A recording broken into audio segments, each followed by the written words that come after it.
Au niveau de notre section, nous avons deux diplômes. Le premier, nous avons les CAP. Alors on a deux CAP différents, un CAP peintre et un CAP plaquiste. Et puis après, nous partons sur du bac pro. Et la finalité au niveau de notre diplôme, c'est d'envoyer nos jeunes de bac pro vers un BTS.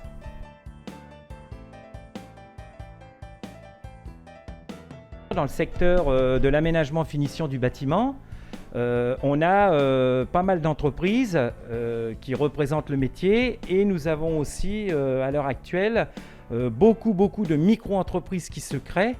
Et comme nous avons un champ, je dirais, un petit peu multiservice au niveau de notre profession, puisque on va intervenir un petit peu sur la plaque de plâtre, sur la peinture, sur le carrelage.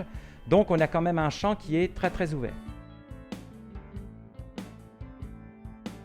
J'ai envie de dire que pour cette filière, les points forts, et puis c'est surtout déjà la présence. On essaye quand même d'être présent tous les jours, de s'investir, d'essayer quand même d'être assez minutieux, puisqu'il y a des choses au niveau peinture qu'on essaye de montrer à nos jeunes vraiment de précision. Voilà un petit peu la finalité. J'ai envie de dire la finalité, c'est beaucoup de précision dans notre domaine. Durant la formation, on va retrouver au niveau du bac de la plaque de plâtre, de la peinture, du carrelage. On va avoir beaucoup de choses au niveau informatique, des gros dossiers techniques à gérer, de l'échafaudage, on va avoir une partie électricité aussi. Donc voilà, c'est un petit peu vraiment les gros champs de notre filière. Dire d'une année à l'autre, ça peut changer, mais en moyenne, on est toujours à peu près au minimum à peu près 90%. Ça peut être entre 80 et 100%. Ça dépend des années. Ça dépend des années, ça dépend des jeunes. Donc j'ai fait un CAP plaquiste en 2 ans. Bon, je l'ai eu, heureusement. Après, je me suis orienté dans un bac pro pour avoir un autre diplôme et être supérieur au CAP. Comme ça, j'avais plus de boulot et plus de métiers en tête. Donc je suis passé de CAP à bac pro. À la place de me mettre en seconde, ils m'ont mis en première. Parce que quand on a CAP, et ils nous retirent une année, donc on n'a que 2 ans à faire en bac pro.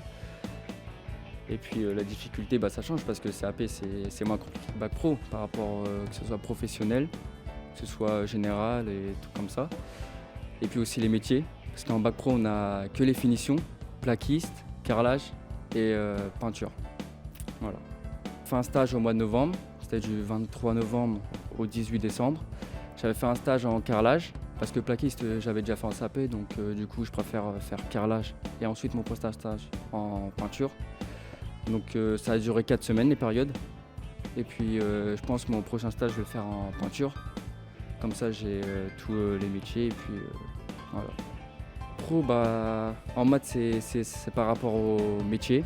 Par exemple en bac pro on a besoin de l'isolation pour la thermique, pour la chaleur et tout. Donc en bac pro voilà. Et puis en maths on a besoin de l'isolation, la calcul des surfaces. Tout ce qui est en rapport avec le métier, que ce soit aussi en dessin de construction pour faire les plans, pour dessiner des maisons et tout, comme ça on sait. Puis voilà.